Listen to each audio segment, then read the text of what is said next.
Hello friends, কেমন আছো সকলে? নিশ্চয়ই খুব খুব ভালো। চলো আজকে আমার যে লেটেস্ট আমরা যে ঘুরতে গেছিলাম তার যে মেন অ্যাট্রাকশন সান্দাকফুতে তোমাদের ঘুরিয়ে নিয়ে আসি। এই জায়গাটি তোমরা হয়তো অনেকেই জানো, পশ্চিমবঙ্গের সব থেকে উচ্চ স্থান, প্রায় 12,000 ফুট ওপরে এবং প্রচণ্ড হাই অল্টিটিউড।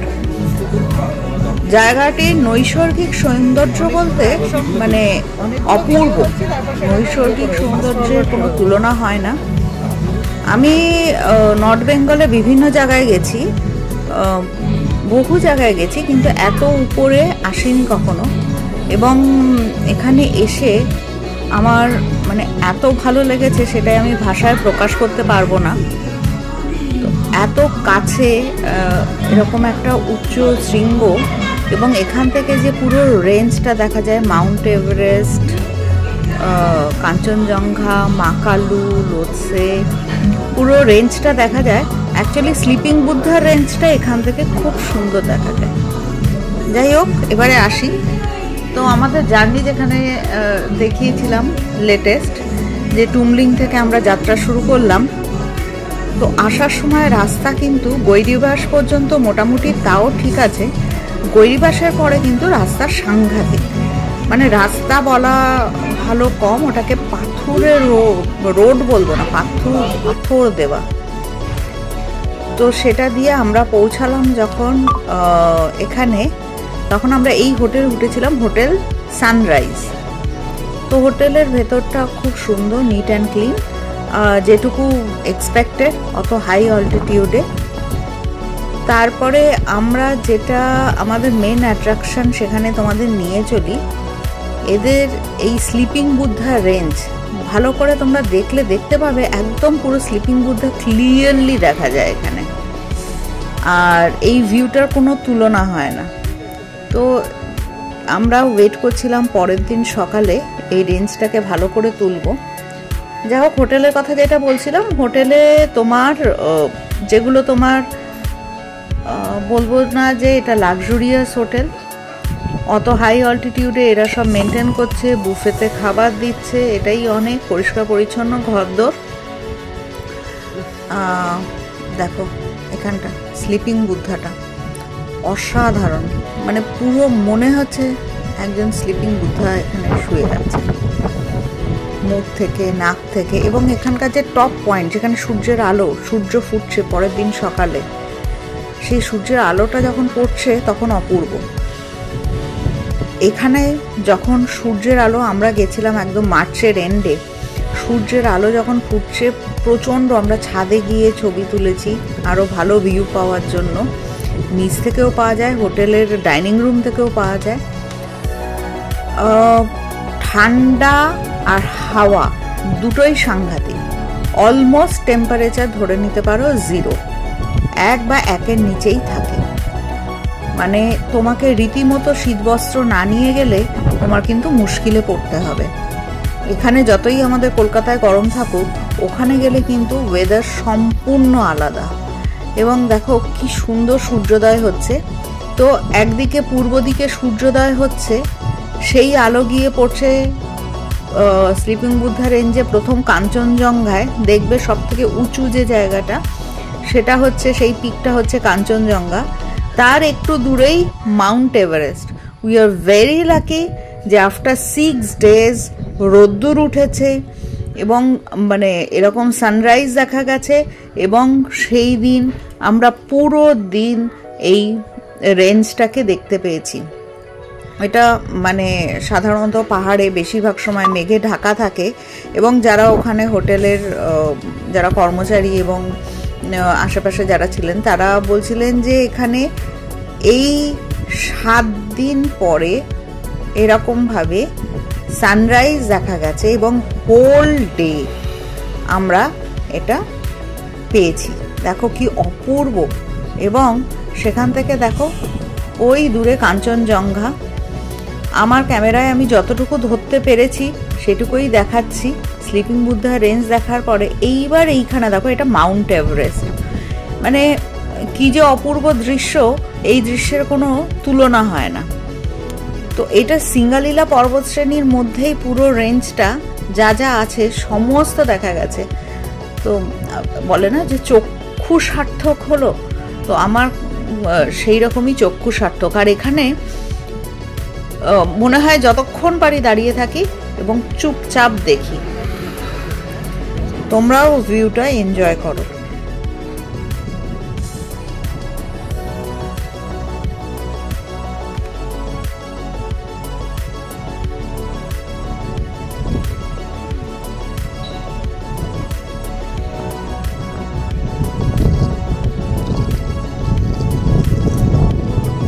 এইরকম একটা রেঞ্জের সঙ্গে ছবি তুলতে সবারই ইচ্ছা করে, তাই আমরা দাঁড়িয়ে পড়েছিলাম। আমাদের দেখেছো তো কি অবস্থা, ঠান্ডায় পুরো কুপোকাত টাইপের। যা হোক, আমরা প্রচুর সোয়েটার, টুপি, মাফলার যে যেরকম পেরেছে সবাই নিয়ে আমরা রেডি হলাম যে সান্দাকফুতে আমাদের দুদিনের থাকবার প্ল্যান। এবারে আমরা পুরোটা এক্সপ্লোর করে দেখব এখানে আর কি কি আছে। এখানে যত চা কফি খাওয়া যায় গরম গরম তত ভালো লাগে। এবং এরপরে আমাদের সকালে ব্রেকফাস্ট ছিল, কিন্তু বুফে ব্রেকফাস্ট। ব্রেকফাস্টের মধ্যে তোমার যেটা পোহা খেয়েছি আমি, ব্রেড জ্যাম ছিল, ওদের একটা তিব্বতি ব্রেড হয়, সেটা অনেকটা আমাদের ওই ছোলা বাটোরার মতো দেখতে, একটা চানা সবজিও ছিল। তো আর চা, সব সময় চা ওদের বড় বড় স্টিলের ড্রাম টাইপের, তাতে থাকে রেডি। দেখো আমরা সবাই খাওয়ার টেবিলে, ব্রেকফাস্টের টেবিলে ছবি তুলছি। তো আমার এই বান্ধবীর সঙ্গে, ও ভীষণ এনথুজিয়াস্টিক, মৌলি, ওর সঙ্গে ঘুরে মজা আছে। তারপরে আমরা চলে গেলাম থাক্কুম ভ্যালি। রাস্তা যথারীতি সাংঘাতিক এবং সাংঘাতিক। ওই রাস্তায় যদি এক্সপার্ট ড্রাইভার না হয় তাহলে কিন্তু অতীব মুশকিল। থাকুম ভ্যালি হচ্ছে, আমি এটুকু বলতে পারবো, মানে একটা দুর্দান্ত ভ্যালি, মানে যেটা দেখলে হয়তো টিভিতে সিনেমাতে দেখতে পাওয়া যায়। তো আমাদের গাড়িটা কীরকম কাঁপছে সেটা তো তোমরা দেখতেই পাচ্ছ। এবং কোনো রাস্তা নেই ভ্যালির মধ্যে দিয়ে, এমনি সিম্পল তোমাকে যেতে হবে। তুমি দেখছো আমাদের সামনের গাড়ি, আমাদের দুটো গাড়ি বুক করা হয়েছিল কারণ আমরা টোটাল 11 জন ছিলাম। এবং এখানে কিন্তু সিঙ্গেল গিয়ে বা সিঙ্গেল ফ্যামিলি গেলে কিন্তু খুব বোর হবে, আনলেস তুমি ফ্রেন্ডসদের সঙ্গে যাও। একে তো প্রচণ্ড ঠান্ডা, আর তারপর কথা বলার লোক না থাকলে যথারীতি খুব বোর হবে। তো আমরা এই থাক্কুম ভ্যালিটায়, এখানে লোক বেশি আসেনি এবং এখানকার লোক বোধহয় বেশি নামও জানে না। আমাদের সৌভাগ্যবশত এখানে একটা দেখেছি ইয়াক দেখতে পেয়েছি, বিউটিফুল হর্স দেখতে পেয়েছি, যদিও সেগুলো ছবি আর তোলা হয়নি। তো এখন আমরা ডিসাইড করছি যে কোন দিকে যাব, কোন দিকে গেলে ঠিকঠাক হবে। তো চলো আমি তোমাদের থাক্কুম ভ্যালিটা দেখাই। এরকম ভ্যালি কিন্তু সচরাচর দেখা যায় না, মানে আমাদের এখানে ওয়েস্ট বেঙ্গলে। দেখো কি অপূর্ব রাস্তা, কি অপূর্ব সে জার্নি। মানে বলে না যে journey is more beautiful than the destination, আমাদের সেটাই মনে হয়েছে ওখানে গিয়ে, journey is more beautiful than the destination. গাড়িটা বুক করেছিলাম মানেভঞ্জন থেকে। এখানে রীতিমতো এখানে কিন্তু একটা জিনিস, যেখানে আমরা থাক্কুম ভ্যালিতে গেছিলাম ওখানে লোকবসতি অলমোস্ট নেই এখানে, এবং সান্দাকফুতেও অলমোস্ট লোকবসতিহীন। এখানকার লোকেদের যে কজন রয়েছে তাদের লাইফ কিন্তু বেশ, আমরা যেটা মানে জীবনযাপন বেশ কষ্টকর। তো দেখো একদম পাথরের রাস্তা, যেটা বলছিলাম রাস্তা বলে কিন্তু এখানে কিছু নেই, শুধু পাথরের ওপর দিয়ে পাওয়া যায়। এবং সান্দাকফুর আরেকটা নাম হচ্ছে যে ল্যান্ড অফ পয়জনাস হার্বস বা পয়জনাস ট্রিজ। এখানে এই সমস্ত গাছগুলো কাটা গাছের মতো হয়ে রয়েছে, আর এর মধ্যে ছোট ছোট ছোট ছোট মানে একদমই লাল একটা ছোট্ট ফল বা ফুলের মতো হয়ে রয়েছে। তো কিন্তু ওরা ওখানকার যারা লোকাল তারা বলেছে এগুলোতে কোনোভাবেই হাত দেবেন না, because it's very poisonous. Sandakphu এই নামটা আমি জানতাম না, এখানে এসেই জানতে পারলাম ল্যান্ড অফ পয়জনাস হার্বস। সেই জন্য আর এখানে মানে যে কোনো জিনিসে ফট করে হাত দেওয়ার আগে বেটার লোকালাইটদের একবার জিজ্ঞাসা করে। কিন্তু এখানটা যেটা দেখা যাচ্ছে, আমি যেটা দেখাতে পাচ্ছি পুরোটাই কিন্তু যেটা বললাম কাটা গাছে ঝোপে ঝাড়ে ভর্তি, তা সত্ত্বেও মানে এই জায়গাটা অপূর্ব। আচ্ছা, এখানে আরেকটা মজার জিনিস আমি দেখেছিলাম, আমরা মাচু পিচুর কথা সবাই জানি, এখানে মানে পাহাড়ের ফর্মেশনের মধ্যেই এমন সুন্দর হয়ে রয়েছে, দূর থেকে দেখে মনে হচ্ছিল যে আমরা বোধহয় মাচু পিচু ল্যান্ডে চলে এসেছি। তো সেটা তোমাদের দেখাচ্ছি। এই আমরা অলমোস্ট এখানে পৌঁছে গেছি ধাকুম ভ্যালির কাছে। এখানে একটা জিনিস যেটা আমি বলতে চাই, আমাদের সঙ্গে কিন্তু সারা রাস্তাটাই এই কাঞ্চনজঙ্ঘা বা স্লিপিং বুদ্ধা রেঞ্জ বলে না যে হাইড অ্যান্ড সিক খেলেছে, পুরো লুকোচুরি খেলার মতোই সারা রাস্তাটা গেছে। সেটাই আমি তোমাদের বারবার দেখাতে চাইছি যে পুরো রাস্তাটাই আমরা কিন্তু এই রেঞ্জটা পেয়েছি। এবং সেদিন দিনটা প্রচণ্ড ঝকঝকে ছিল, সুন্দর নীল আকাশ। সুতরাং সবাই ওয়েট করেছিলাম যে গাড়ি থেকে কতক্ষণে নামবো। ওই দূরে একটা বিশাল খেলার মাঠের মতো, জানি না এই ফাঁকা জায়গায় কাদের বাড়িঘর রয়েছে, কারা খেলে, কিন্তু এখানে একটা জানি না আমি ছবিতে কত খেলার মাঠও দেখতে পেয়েছি। আর দূরে আমি যতদূর চোখ যায় একটাই বাড়িঘর দেখতে পেয়েছি। সৌন্দর্য এছাড়া যেটা আছে এখানে প্রকাশ করা যাবে না, চেকপোস্ট আছে, মিলিটারি চেকপোস্ট, সীমা সুরক্ষা বল। তো সেটা দেখেও কিন্তু একটা ভালো লেগেছে যে আমাদের দেশের প্রহরীরা কিরকম হয়। এমনিতে তো দেখে জায়গাটা খুব রুক্ষই আমার মনে হয়েছে, রুক্ষ শুষ্ক।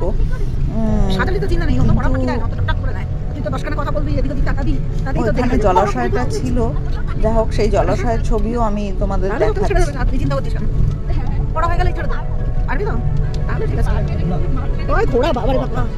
এই দেখো ঘোড়াটা কি সুন্দর। এরকমই একটা ইয়াকও আমাদের দিকে ছুটে আসছিল, আমি কোনোদিন জীবনে ইয়াক দেখিনি, এবং ওটা মানে কোনো পোষ মানানো ইয়াক বা এরকম কিছু মনে হয়নি, একদম সে সাংঘাতিকভাবে ছুটে আসছিল। আমি ভাবলাম এই বুঝি গেল, বুঝি গাড়িতে এসে গুঁতো মারলো। যাকে সে আর গুতায়নি আমাদের গাড়িতে। তো চলো আমরা প্রায় এসে গেছি।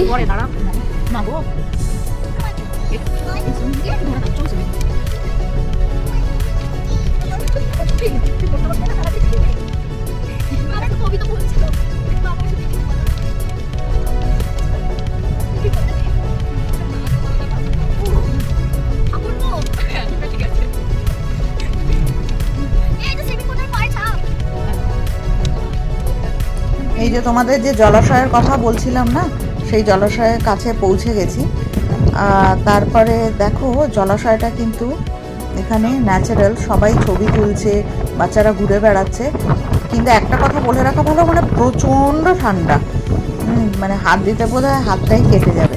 কিন্তু দেখো কি সুন্দর বিউটিফুল ভাবে, আর হাওয়াটার জন্য জলের স্রোত বাইছে। আমার বন্ধুরা যে যেমন পেরেছে ঘুরেছে, আমরা সবাই ছবি তুলেছে, পোজ দিয়েছে।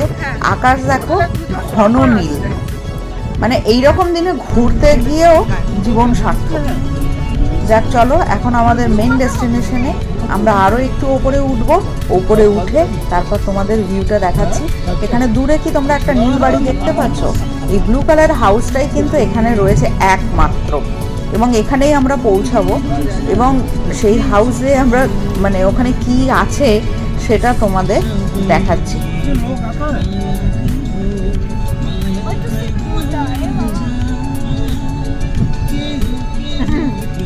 তো সামনে যাই রুহানি আয় পালাই এবার আর ধরতে পারবে না, কানারা এত ওপরে যাচ্ছে আর ধরতে পারবে না।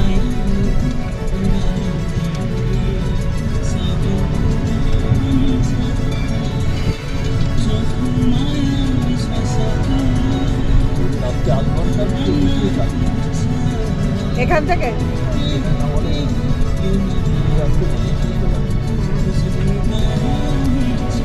কি সুন্দর লাগছে এই জার্নি, মানে মুখে বোঝানো যাবে না। ওই একটা জিনিস দেখাতে চাইছি, এখানে দূরে দেখতে পাচ্ছ মিলিটারি ক্যাম্প, এবং ওনারা ক্রিকেট খেলছিলেন। আমি ভাবছি যে এই প্রচণ্ড ঠান্ডার মধ্যে যেখানে আমরা কাঁপছি, সেখানে ওনারা কিভাবে মানে রয়েছেন, দেশকে পাহারা দিচ্ছেন। সত্যি বিগ স্যালুট। এবং সবাই যে কেন ওনাদের রেসপেক্ট করে এটা দেখে বোঝা যাচ্ছে। এই দেখো, আমি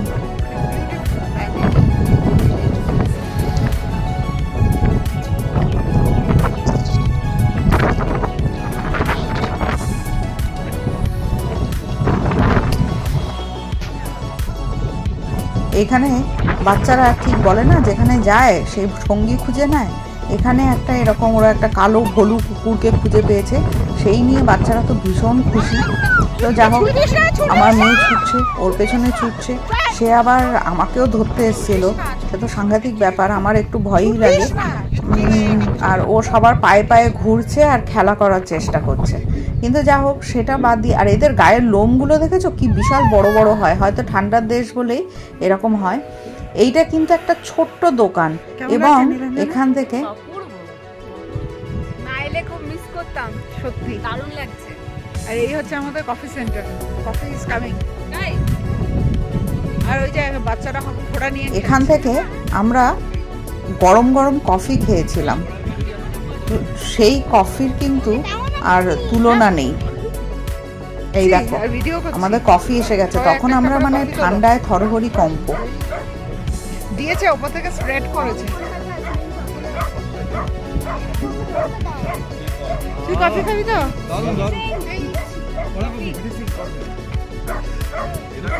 কফি খা, কফি খা। চিয়ার্স। ভালো খেতে। জড়সড় হয়ে সে কফিতে চুমুক মারছে। যদিও আমার মেয়ে কফি খেতে ভীষণই ভালোবাসে, মানে ও খানিকটা আমার মতোই চা কফি খোর।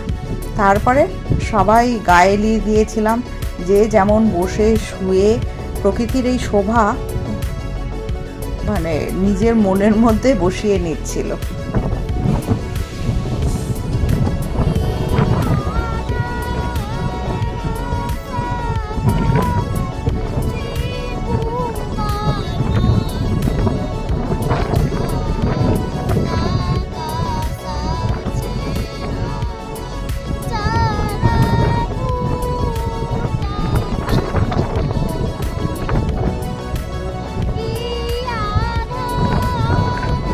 মেয়ের গলায় গানটা শুনতে শুনতেই মনে হচ্ছিল সত্যি ভগবান দুহাত ঢেলে দিয়েছেন এই জায়গার সৌন্দর্যে।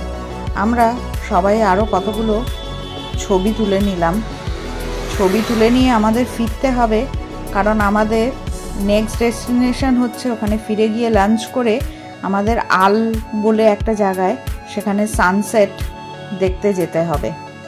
কারণ এই সব জায়গায় তো বারবার আসা যায় না, তাই দুহাত ভরে যত বা মন ভরে যত প্রকৃতির সৌন্দর্য নেওয়া যায় ততটাই ভালো। এইবার তোমাদের তাড়াতাড়ি করে আমরা ফেরত চলে গেলাম। ফেরত গিয়ে ওখানে লাঞ্চ করলাম। লাঞ্চ করেই আমরা বেরিয়ে পড়লাম আলের উদ্দেশ্যে। তো সেটা তো থাকুম ভ্যালিটা খুব ভালোভাবে এনজয় করে, আর শুধু আমরা না, বাচ্চারাও সাথে এনজয় করে আমরা বেরিয়ে পড়েছিলাম আলের উদ্দেশ্যে লাঞ্চের পরে। আর এই আমাদের হোটেলেই আরও একজন উঠেছিল, যাকে সবাই বলছিল একদম আমার মতো দেখতে। সেও কলকাতা থেকেই গেছিল। তো দুজনে মিলে ছবি তুললাম।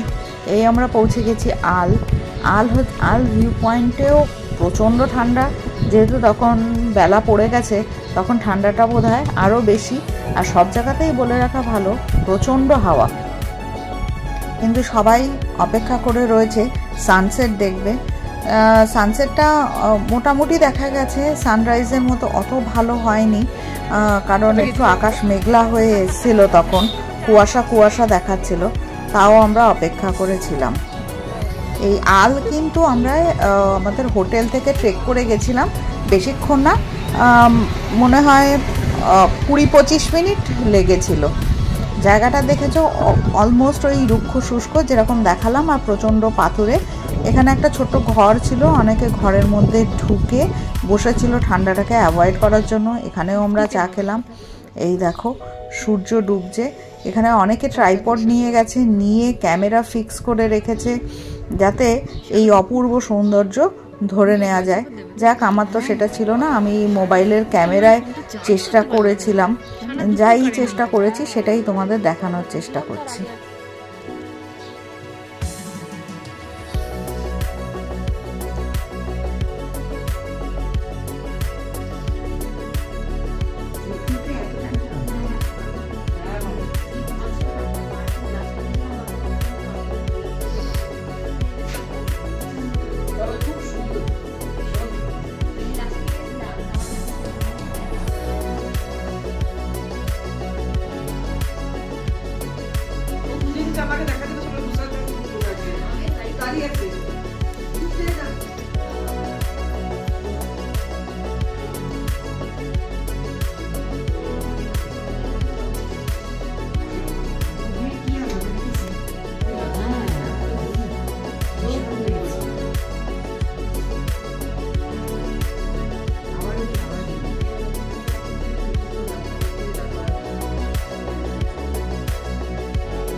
পাহাড়ের কোলে কি সুন্দরভাবে সূর্য আস্তে আস্তে ডুবে গেল। দিন থেকে রাত হলো, আরও একটা নতুন দিনের অপেক্ষায় রইলাম। সান্দাকফু সম্পর্কে একটা জিনিস বলা ভালো, যেটা আমার সমস্যা হয়েছিল, একটা ব্রিদিং প্রবলেম হয়েছিল সন্ধেবেলার পর থেকে। মেবি এখানে যেহেতু একবেলা অতটা জার্নি করেছি, নেক্সটে ট্রেকিং করেছি, আই ডোন্ট নো ওয়াই, কিন্তু এখানে যাওয়ার সবথেকে ভালো হচ্ছে একবার ডাক্তার কনসালটেশন নিয়ে নেওয়া উচিত যাওয়ার আগে। কিন্তু যা হোক, ওখানে আমরা যে হোটেলটায় ছিলাম, হোটেলটা খুবই ভালো ছিল। ওদের অক্সিজেন কনসেন্ট্রেটেড মেশিন ছিল, সেই মেশিন দিয়ে আমরা আমাদের অক্সিজেন মাপছিলাম বারবার, অক্সিজেন মেজার করার মনিটর ছিল। তো সেই দিন রাত্রিবেলাটা আমাদের একটু টেনশনেই ছিল, কারণ আমার অক্সিজেন লেভেলটা ফল করে 45 মতো নেমে যাচ্ছিলো, আর অক্সিজেন সিলিন্ডার দিলে তখন সেটা আবার বেড়ে যাচ্ছিলো 90। তারপরে আমি ডিসাইড করলাম যে এইভাবে হবে না, তো আমি জোরে জোরে শ্বাস নেওয়া শুরু করলাম। তো আমার হাজব্যান্ডও বললো যে জোরে জোরে শ্বাস নাও, সেটাতেই একমাত্র উপকার হবে। আমিও দেখলাম ওটা একটা মিরাকেলের মতো কাজ করলো, মানে খানিকটা বলতে পারো এই রামদেব বাবা প্রসেসেই খানিকটা জোরে জোরে শ্বাস নেওয়া ছাড়া করতে করতে দেখলাম অক্সিজেনটা একদম নর্মাল হয়ে গেল। তো সবাই আমাদের গ্রুপের সবাই চিন্তামুক্ত হলো বলা চলে, যে মানে ওরা সবাই ভয় পেয়ে গেছিলো। তো এখানে একটা সমস্যা হচ্ছে, সবারই কিছু না কিছু, কারোর হয়তো নাক দিয়ে একটু রক্ত পড়ছে, কারোর মাথা ঘোরাচ্ছে, কারো গা বমি করছে, কারো মানে জ্বর ব্যাপারটা নেই, কিন্তু বাকি সবই কিছু না কিছু, কারো পেটের গন্ডগোল হচ্ছে। তো সবগুলোর জন্য মেডিসিন ওখানে যাওয়ার আগে নিয়ে যাওয়াটা খুব জরুরি। তার সাথে সাথে যদি সব থেকে ভালো হয় যাওয়ার আগে একটা পাহাড়ে যাওয়ার ওষুধ টষুধ এসব নিয়ে যাওয়া যায়। ডায়ামক্স আমাকে অনেকে সাজেস্ট করছিল। কর্পূর ইজ ভেরি ম্যান্ডেটারি, কর্পূর নিয়ে যাওয়া উচিত। যাই হোক, দেখতে দেখতে সন্ধে হয়ে এলো, এবারে আমাদের ঘরে ফেরার পালা। আমাদের হোটেলটা কিন্তু খুব ভালো ছিল, সন্ধেবেলা গান বাজনা চালিয়ে দিত, অনেকে নাচা গানা এইসব করতো। সন্ধেবেলা ফিরেই গরম গরম পকোড়া চা ধরিয়ে দিত। ডিনার 7টার মধ্যে শুরু হয়ে যেত, যে যেরকম খেতে চাইতো সেটাও কিন্তু বুফেতে থাকতো। আমি কিন্তু এই বুফে সিস্টেমটাকে খুব পছন্দ করেছি, কারণ এক একজনের খাওয়ার প্রসেস আলাদা বা চয়েস আলাদা। তো সেটা থাকলে সব থেকে মানে নিজের চয়েসে নিজে খাওয়া যায়, এবং সেটা বারবার বলতে হয় না। তো সবাই যে যার মতো পছন্দ মতো খাওয়া দাওয়া করলো, করে পরের দিন সকালে হলো, আমরা রেডি হয়ে গেলাম। ব্রেকফাস্ট, এই দেখো ব্রেকফাস্ট আমি এটা নিয়েছিলাম, এটা কিন্তু চাউমিন না। তারপরে আমরা বেরিয়ে পড়লাম টুংলুর উদ্দেশ্যে। তো টুংলুর ভিডিওটা আমি আমার পরের এপিসোডে দেখাচ্ছি। তো টুংলু কিন্তু এটা থেকে অনেকটা নিচে সান্দাকফু থেকে, কিন্তু ওটা কিন্তু ভারী সুন্দর জায়গা। তো এই আমাদের হোটেল ছেড়ে বেরোতে মনে খুব কষ্ট লাগছিল। এখানে বেশিরভাগ মিলিটারি ক্যাম্পই দেখতে পাচ্ছিলাম আমরা, এবং অল্প কয়েক ঘর আর কয়েকটা হোটেল রয়েছে। তাছাড়া কিন্তু এখানে কিন্তু আর কিছু নেই। এই দেখো আমরা জঙ্গলের পথ ধরে ধীরে ধীরে নেমে যাচ্ছি। মন কিন্তু সবারই খুব ভারাক্রান্ত ছিল যে এত সুন্দর জায়গা জীবনে বারবার তো আসা হয় না। যাকে আমাদের প্রকৃতি দেবতা আমাদের প্রতি সদয় হয়েছেন। আমরা যে স্লিপিং বুদ্ধা রেঞ্জটা দেখতে পেয়েছি, থাকুম ভ্যালির মতো সুন্দর জায়গায় যেতে পেরেছি, আলে ট্রেক করতে পেরেছি। তো ওভারঅল জার্নিটা কিন্তু খুবই ভালো ছিল।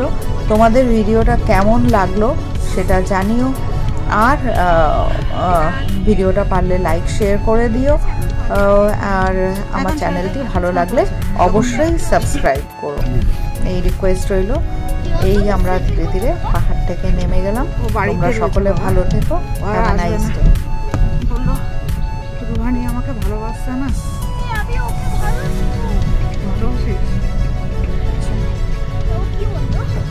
তো ঠিক আছে, আবার নেক্সট টাইম যখন রুহানি আসবে তখন ওর সঙ্গে গল্প করবো।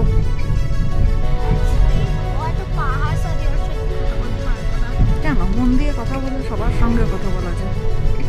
এভরিওয়ান হ্যাজ দেয়ার লাইফ, সবার প্রাণ আছে।